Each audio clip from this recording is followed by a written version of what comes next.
Janasena Tirupati leader Kiran royal journalist Nagaraju గారికి ఇచ్చిన ఇంటర్వ్యూలో జగన్మోహన్ రెడ్డి యొక్క ఫ్యామిలీ గురించి, వ్యక్తిగత వివరాల గురించి కొంచెం వ్యంగ్యంగా మాట్లాడడమా, లేకపోతే మీ తాతయ్య, మీ అమ్మమ్మ, అదే మీ తాతయ్య, మీ నాన్నమ్మ ఎవరైతే ఉన్నారో వాళ్ళు అసలు లీగల్ మ్యారేజా, ఇల్లీగల్ మ్యారేజా అంటూ కొంచెం వ్యంగ్యంగా మాట్లాడారంటే దాని మీద ఈరోజు వైఎస్ఆర్సీపీకి సంబంధించిన నాయకులు లేకపోతే కార్యకర్తలు గట్టిగా అయితే స్పందిస్తున్నారు. కిరణ్ రాయల్ ఇలా మాట్లాడతాడని. గతంలో కూడా పవన్ కళ్యాణ్ గారి మీద ఎవరైనా మాట్లాడితే, బోరుగడ్డ అనిలు లేకపోతే ఇంకొకరు ఎవరైనా మాట్లాడితే ఇలాగే జనసేన నాయకులు ఇలా స్పందించారు. అయితే ఈ విధానం ఏదైతే ఉందో ఈ విధానం స్టాప్ అవ్వదా?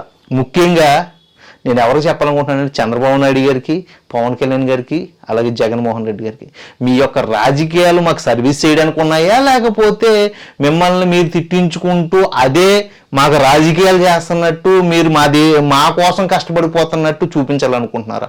ముగ్గురికి సూటు పేసినండి.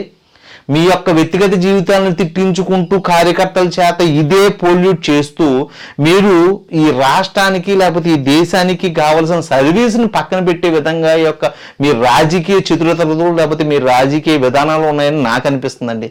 ఇప్పుడు ఈ పోలవరం గురించి అడగాలన్నా, లేకపోతే ఒక రోడ్డు సమస్య గురించి అడగాలన్నా, ఒక హాస్పిటలైజేషన్ గురించి అడగాలన్నా, అసలు ఆంధ్రప్రదేశ్ యొక్క భవిష్యత్తు గురించి అడగాలన్నా, అప్పు గురించి అడగాలన్నా మాకు ఏ ఆలోచన లేకుండా చేస్తూ ఎంతసేపు కాంట్రవర్సీ ఇష్యూ మీదే సబ్జెక్టుని తిప్పుతూ మీ ముగ్గురు కూడా మా రాష్ట్రాన్ని ఏ విధంగా ముందుకు తీసుకెళ్తున్నారో అర్థం కావట్లేదండి.